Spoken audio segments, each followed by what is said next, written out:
Good day, guys. It's another episode of Mad Hot Monday. Today, our guest is Joe Limeburner, or known by so many as simply Coach Joe.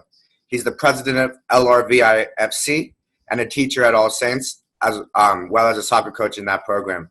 Joe, can you just expand on that background and tell us about yourself and tell us a little about how LRVFC was formed?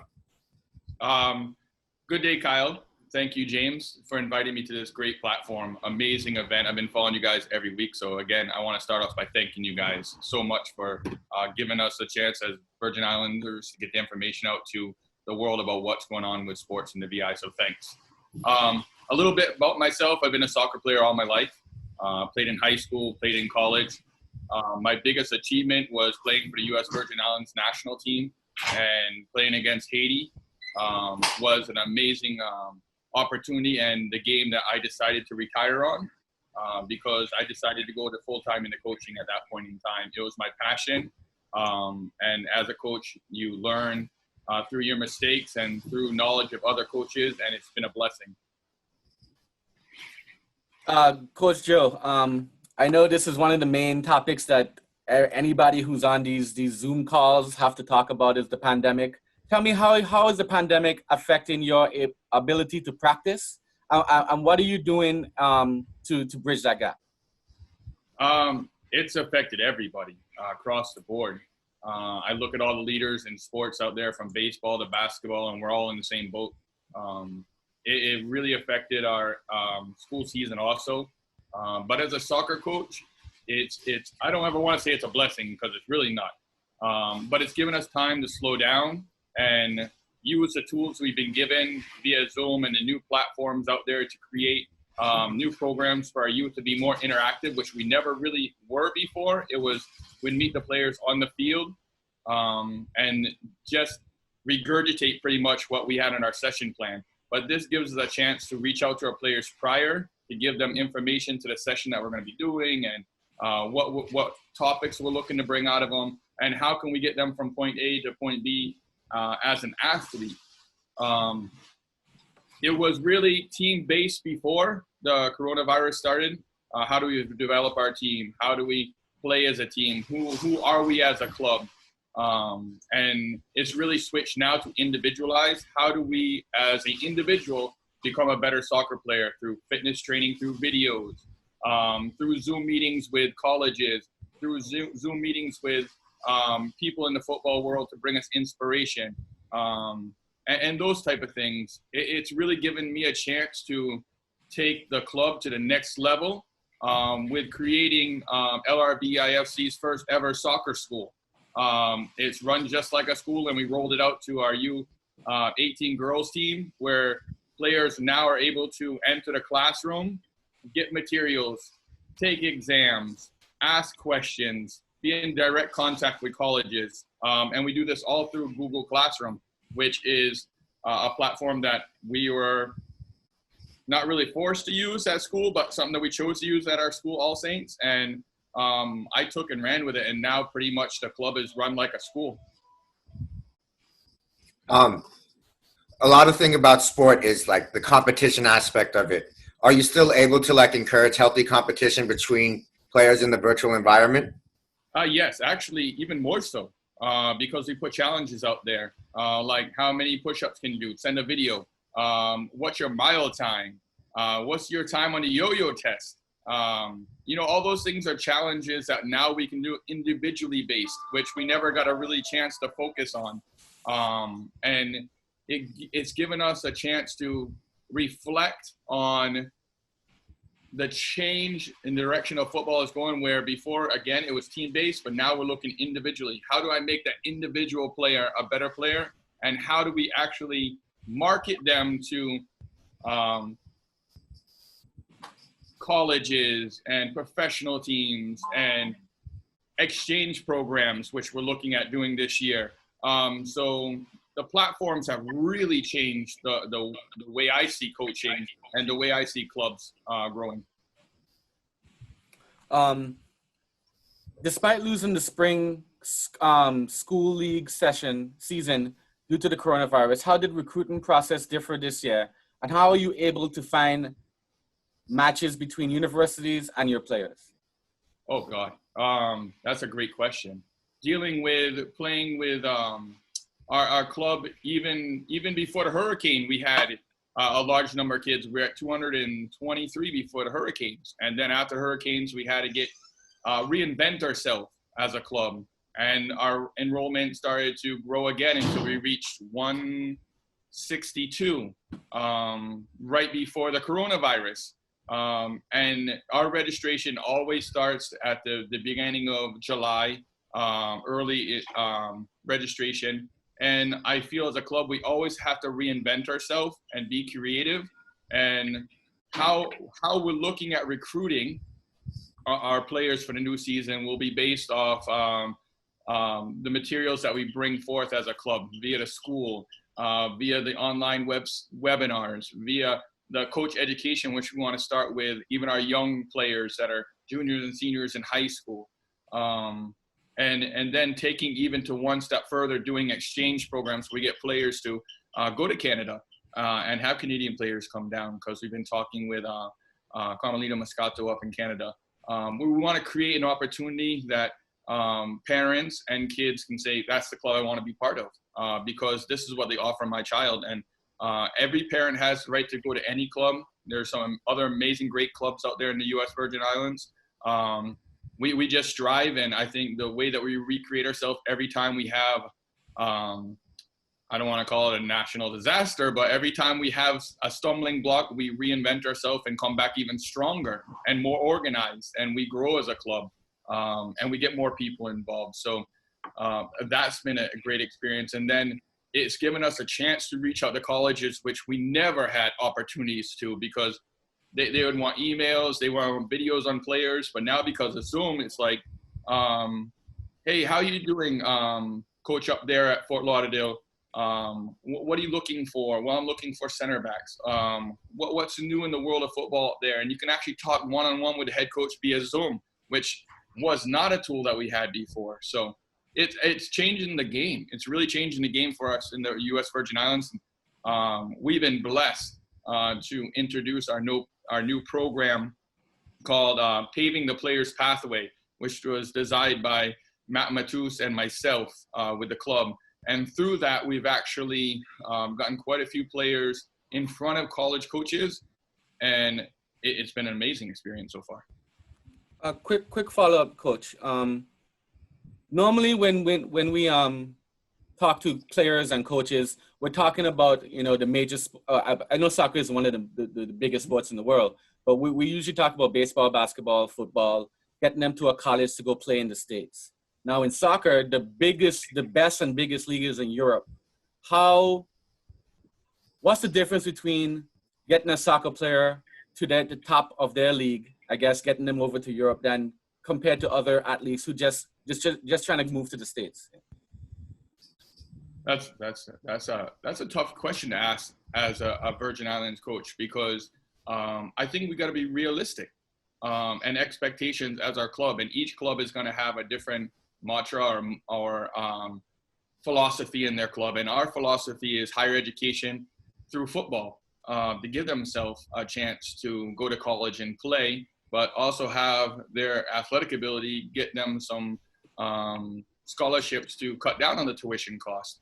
But we have had players travel abroad and overseas. The level is at a different level, but being realistic, we need more games for our players. And if it means really getting them into high schools which have 60 games, or colleges where they have a full season, that's our goal, to really get our players the access to the tools they need to grow. Because one of the biggest comments that we had that I feel is a common thread throughout the Virgin Islands is in soccer, especially, we don't have enough games for the youth. There's not enough games. And that's something we're struggling with as coaches and the association to make happen.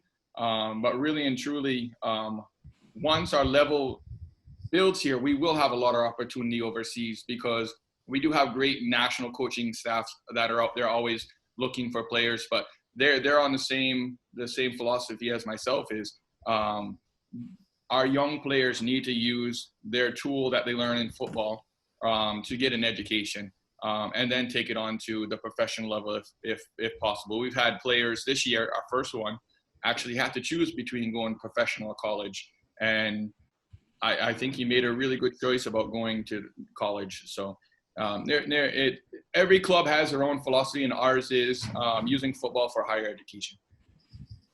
On that note, I know this was a big recruiting year with the introduction of that program, the Pathways program.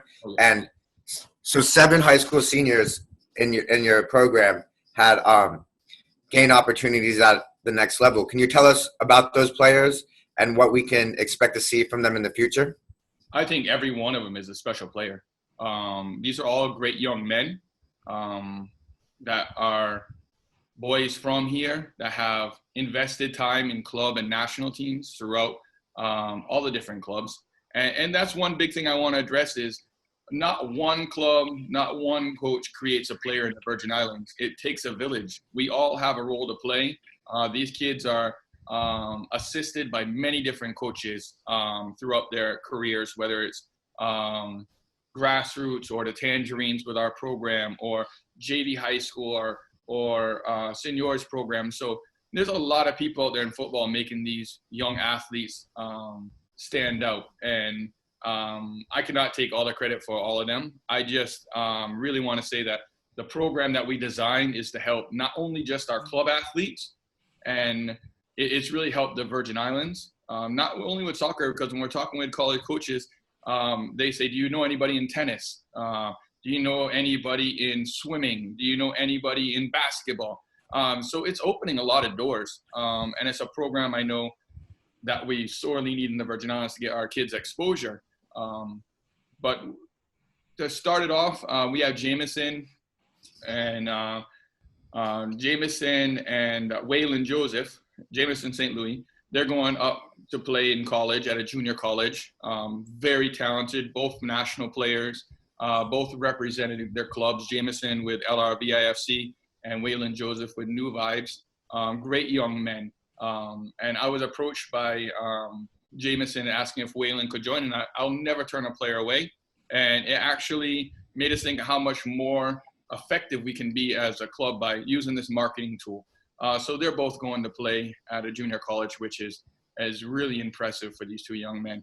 And then we have, we reached out to St. Croix, our fellow coaches and clubs in St. Croix. And we got Shamori Francis and Alfred Harris, both playing in St. Croix. And I knew them from the national team. And I said, gentlemen, would you guys like to enter into our program? And it was accepted with open arms. We got on the phone, Coach Matt, myself, talking with the Sales University, talking with University of Florida, University of Miami, talking to everybody. And we finally found the right fit for them at the University of Fort Lauderdale, which I'm super excited about because the assistant coach is a fellow national player of ours, Carlos, a goalkeeper for the men's national team. So big up to Carlos. Thank you for answering my Zoom meeting. But really and truly, these are gentlemen that have also played for the national team, but also represent their clubs very well. So we felt honored when they accepted it.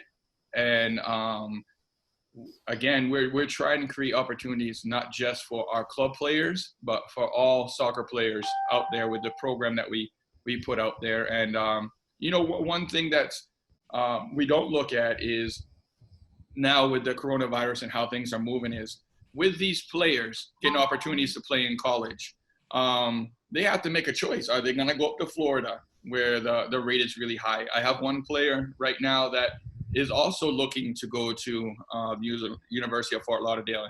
He's having to make a choice whether to go up there or not. As a coach, I got to sit back and say, that's you and your family's choice. But there's a lot riding on these young players' minds right now. It's a season going to play. What are we going to accomplish if we go up there and there's no soccer? Are we still getting our scholarships? There's a lot of ifs. But our boys are rising to the challenge and surpassing it. They're asking the right questions. They're being guided in the right way. And the last player who I think has grown tremendously, and I think will put the Virgin Islands on the map in the way of football is Connor Carrard, a goalie. He's going to Assumption College up in Boston, Mass. Played for our club for many years, played for the national team, played for the men's senior national team, all the youth national teams.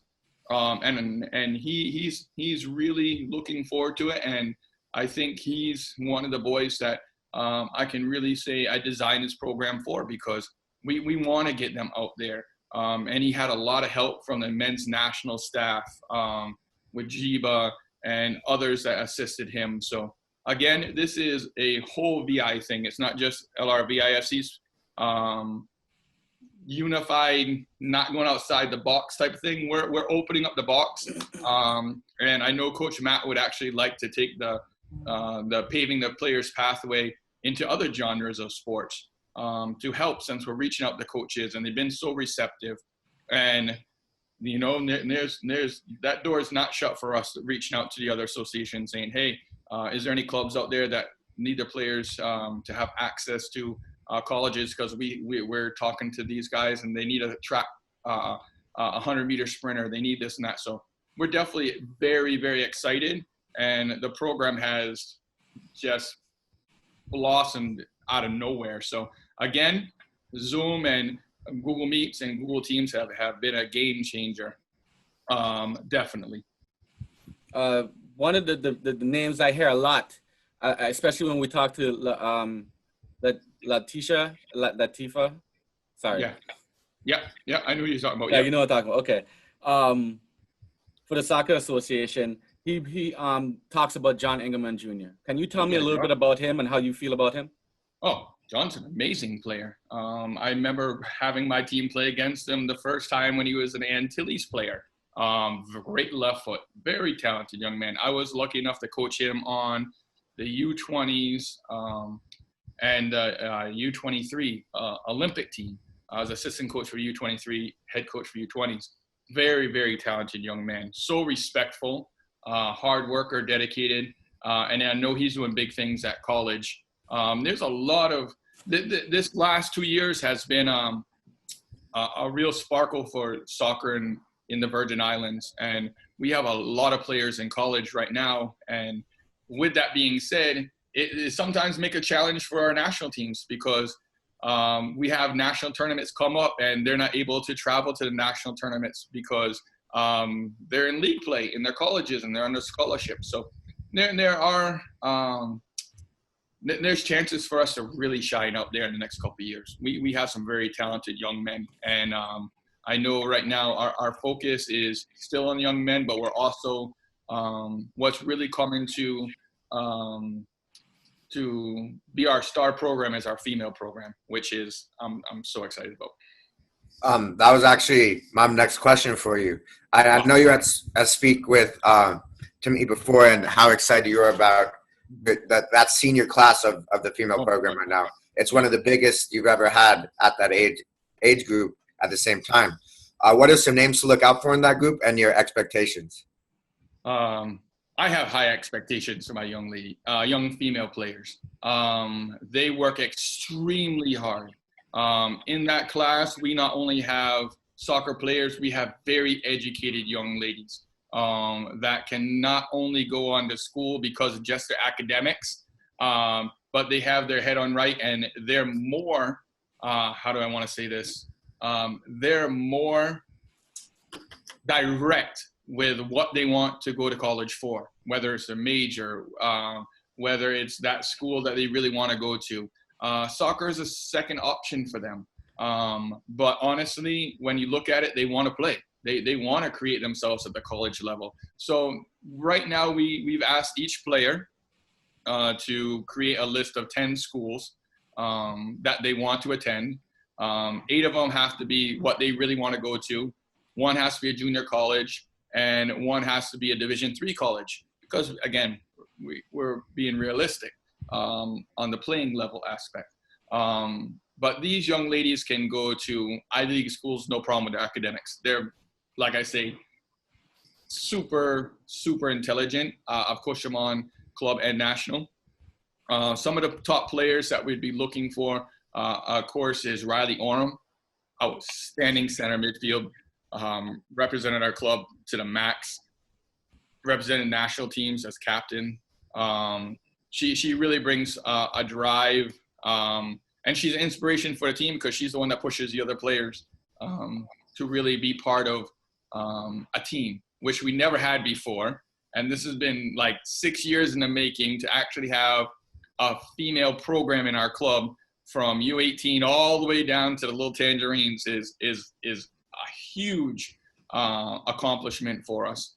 But we have Kira Mitchell, we have Marissa Bourne, we have so Adia Thomas. We have so many young ladies that have the ability to play in college, but it's going to be up to them whether they want to. And being in the Zoom meetings, talking to the college coaches, the one picture, if I could take a picture of a Snapchat or a picture of something that's going to stick in my brain for the next couple months, is seeing 100% of our young ladies in a meeting with one of the administrators for John Hopkins as we talk about soccer and schools that they want to go to. That's a big university. And yet these ladies are talking to people. And it was really, really inspirational to hear them ask the questions. Well, what could I expect to go to school there? And we're having a straight line right to the missions people. And it's like, wow. And the girls are learning and then setting up inspirational meetings like Carmelina Moscato, who was one of the best Canadian female players in history in Canada. And she took her time out to do a whole presentation for our young ladies. And the girls, our female players still are not done talking about it.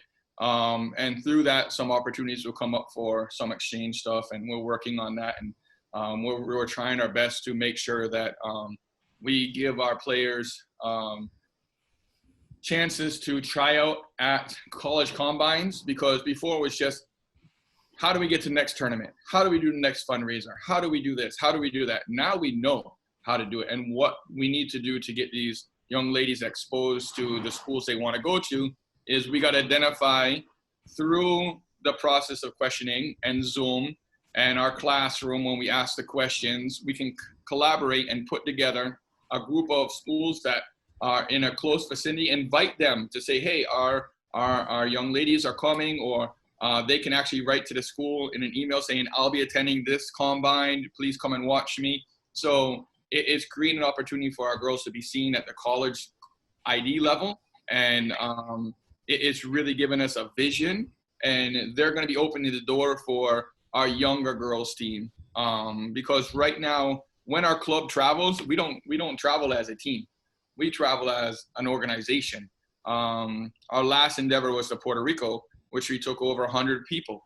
And we had a U10 team, our U13 girls, our U17 girls. And when you try to just take one team, it's difficult, not like an organization. But from that, there's been talk with Puerto Rico about having more games between Puerto Rico, or even entering into Puerto Ricans league. So there's a lot of options for our girls out there. And as a club, it is our flagship program. I think we bring something that no other club does. We have youth programs out there with the Tangerines. We have U10s. We have girls programs. We have our men's premier team. So that's how we divide ourselves from the other clubs. We try to make sure that we put out the best program that we can. Just real quick, I would like to apologize to Lashadi. I butchered your name. If you're watching this, I'm very sorry. I know you're my guy, man. So, yeah. Where you talked about earlier about a Zoom call with a former Canadian national player. Oh, yeah. How does that help players, and what did you take away from that experience? I took away that there is actually ways for female players to have a career in football. Most of our girls are like, I can have a career playing soccer. I can play in Italy.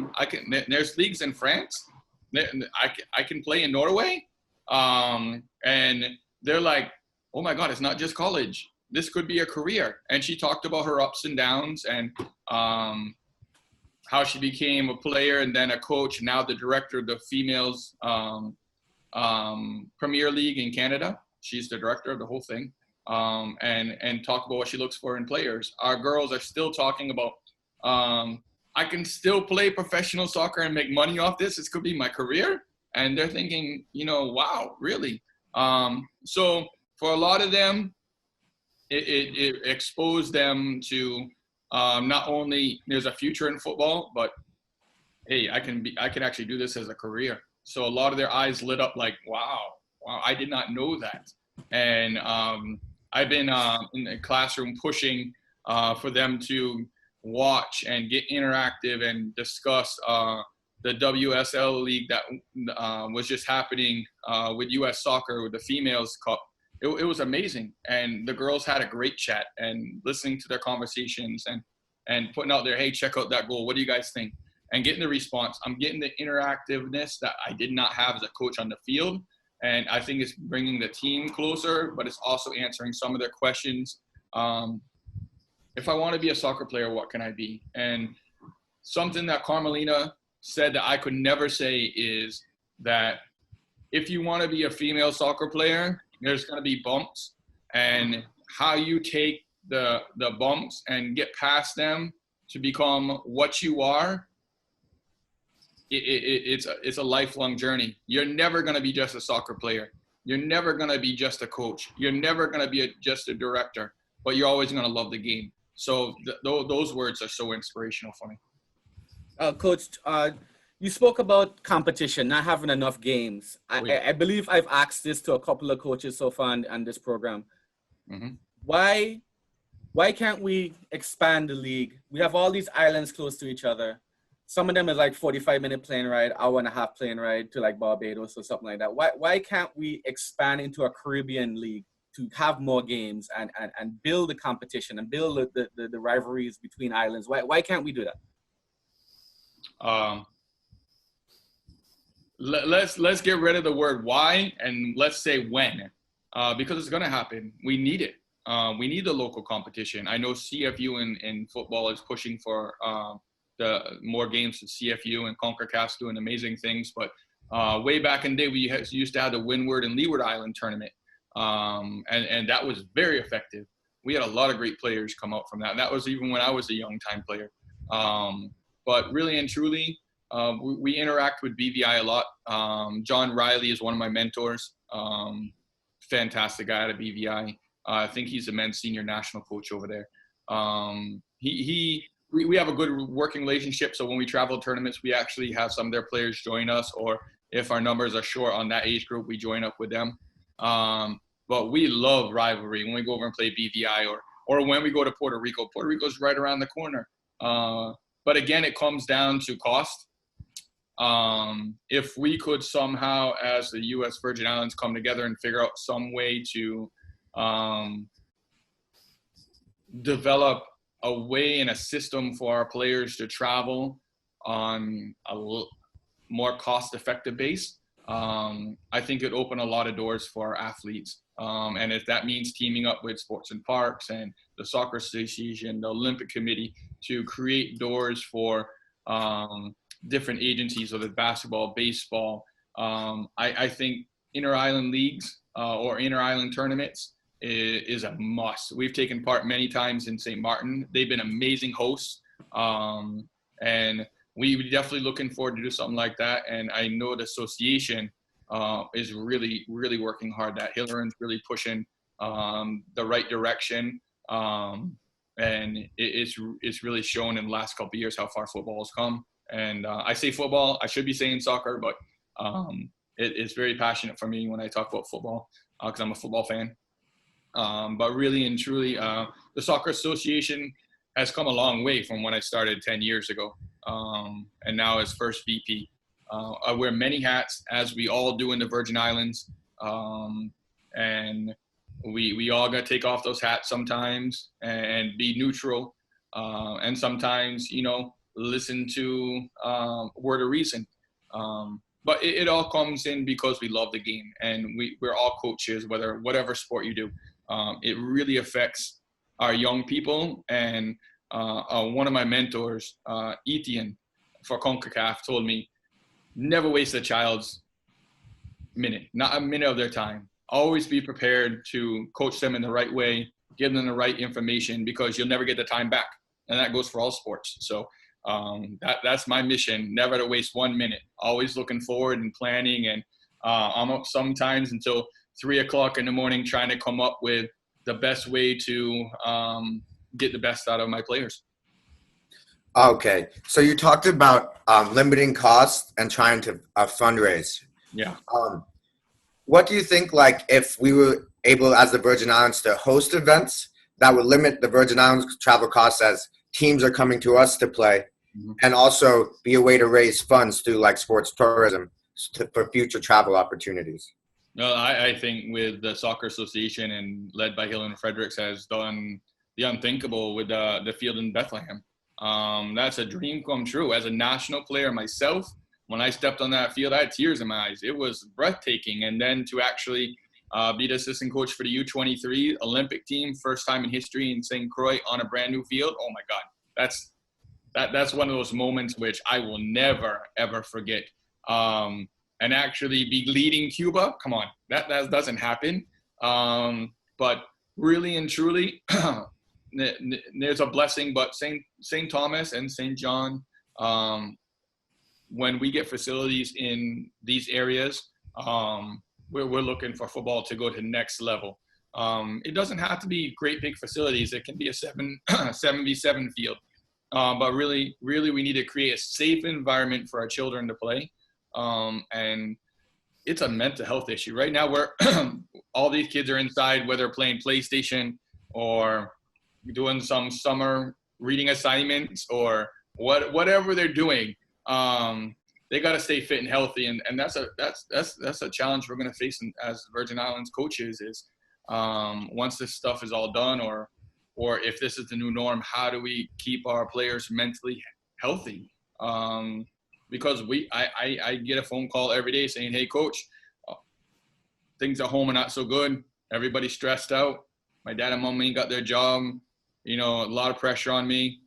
Can we go to the field and kick a ball? And I'll never turn down a player because that's a time where, you know, the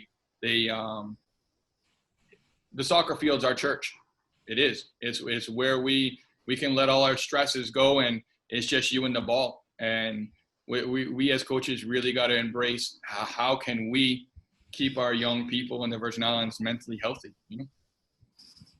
The Bethlehem soccer field, the facility, I think it's not even completely finished. And I think it's already a magnificent place to play soccer, you know? I mean, I can imagine bleachers being on the other side, maybe a little bit of roof to help with the rain sometimes. I mean, it's such a great place for a soccer event. How do you see that facility helping increase sports tourism in the territory? Huge. Again, I'll put on my executive hat, and we have many, again. That field is not only a field for soccer, it's a field for the Virgin Islands people. And I know that we got some big projects underway. You know, the upgrading the cafeteria, we're putting a cafeteria, we got the locker rooms. In the future projects, we're looking at new things like dorms and stuff like that. But really and truly, it'll become a mecca for sports tourism, because we'll be able to bring down teams like they did with DC United. And those things should be marketed out the kazoo. It should just be like, oh my God. But again, that facility should be able to bring revenue into the Virgin Islands. It should be looked at a revenue generating facility. I mean, it's going to be state of the art when it's completed, and I'm so happy to be part of it. Again, all props to Hill and Fredericks, because he really had the vision for it and pushed it along with the other executives. But I'm excited for something in St. Thomas. So, you know, and I really think once we get to facilities and a safe environment for our kids to play, we'll move forward in a level of tourism for sure. Um, so watching the MLS's back tournament on TV and the bubble environment that they created with like the hotels and regular testing and things like that, those protocols. Has there been like any discussion if sports is the future of sports is kind of looking bleak until a vaccine comes out with live events? Has there been discussion of like how we could create a bubble in St. Croix for a soccer tournament or anything like that? We talk about it every day. We want to play. The guys want to play. I know my men's team is dying to play. I mean, we went the whole first round with only one loss, and these are all young high school kids. And we played against all the former national players and this and that. So they're calling me every day, Coach, we're going to play? How are we going to play? I'm ready to play, you know. But it all revolves around the strategic plan the government puts in place with the governor, and he has our support. And once that is given that we can actually do contact sports officially, you know, we would have the mechanisms to make it happen because it's already been in the talks. We're already discussing what measures we need to put in place. Being an island, we are kind of in a bubble per se, but it would take a lot on the individual players and a lot of mental toughness on them to understand, hey, if I want to play, I got to do these certain things. I can't go out to big events. I can't do this. I want to play. You know, I got to maintain social distancing. I got to do all those things there if I want to play. And it's going to take a whole team effort on every club's part to make sure our players, you know, follow the guidelines if and when we start back. You know, it's going to be a challenge. Coach, is there anything else you want to add? I gotta say, I love you guys, your broadcast. I watch it every time, and it's great to see mentors in the community doing such great things. I love watching Jarvis, the baseball coach, LaShorty Bailey. I like what you guys are doing, and you guys have my undying support because it is so important that the figureheads, the coaches in the community come together, and you know we're all doing it for the right reason. I get a lot of time asked, Coach, why are you picking up those players and this and that during the regular season or this and that? Because we have to as coaches. We're in a small community. These players need outreach, and we provide a service that, you know, we're not just the coach. Sometimes we're the dad. Sometimes we're giving guidance. Sometimes it's not even about football. So I just want to thank all the other mentors out in the Virgin Islands that are keeping our young players and our young athletes mentally healthy by asking questions and being there and answering the phone when a player has a question or a concern. I just want to thank all of them out there for doing a great job. I want to piggyback on that because I mean, especially in the kind of time we're in right now, we had a young man not too long ago got killed, and I think that the importance of giving people something to do, you know, something to strive for, something to believe in, you know. I mean, I think sports is a great facilitator of that kind of stuff and helps people, you know, reach higher goals, whether if they don't even realize it, you know. I mean, so I mean, I thank people like you for putting the time in with the kids and doing what you do. Thanks, man. And like that stuff doesn't need to happen. We're too small a community. It doesn't have to happen. I see you're very emotional about it, and we all are. It's a very sad thing. I had a couple players that were very close to that young man, and it's definitely tough because we had the conversations. Look at all the social events going on in the world right now, and you know they're asking questions, and it's good to ask questions. But I had one player say, Coach, you think I'm safe in the area I'm at? And I'm like, oh my God, really? This question's coming up, and I'm like saying things right now. We need activities for our youth. If we do not, and I want to stress it, if we do not come up with creative ways to get our kids active, we're going to have a mental crisis on our hands because these kids need outlets. The school programs play such an important part for nutrition for our young people. Most people don't know sometimes it's the only way to get lunch. I have players that, and it's not just public school, it's private school too. We have players that struggle, parents going through some hard time. Everybody does, myself included sometimes. especially during this virus. But just to know, when I go home or after a young man says, "Coach, can we go kick a ball around?" And I have 3 kids of my own, so we have those conversations. And like, "Dad, where are you going to?" "Well, I'm going to go pick up this guy because he needs some time." And he's like, "Coach, we're kicking the ball." He's like, "Coach, I didn't eat dinner last night."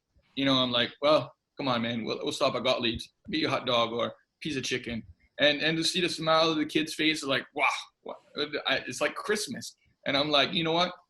I wish I could do this for every kid. But like my great principal, Miss Sora, said, you can't help everyone, but you can try your best. And that's all I'm trying. And that's why I'll never take any credit. I'm just happy to be a team player with all the other great mentors out there, because we're making a difference. We're definitely making a difference. And on that note, I think there's so many values that kids learn through sports, like whether it be hard work, you can see your growth if you continue to work hard, or like the element of teamwork. And those are elements that sports is like the fun and creative way to instill those values in the youth of our community. And I think that's an important role that it plays as well. Three words, Kyle, 3 words: dedication, desire, and discipline. That comes from sports. It comes from being in school. It comes from having great parents, great grandparents, great aunts, uncles, brothers, sisters. Those 3 words are our club's motto. And I live and breathe it every single day. Because if you have the desire to do something, it's going to happen. If you have the dedication to work hard and persevere, you're going to make it happen. And if you're dedicated to your craft, whether it's soccer, basketball, baseball, you're going to go far. You're going to reach your goal. But you're going to find once you reach that goal, you want to set another goal. So, just set realistic goals. And I follow Insight and their programs about mental health. And I'm taking psychology classes because they're free online at these big universities.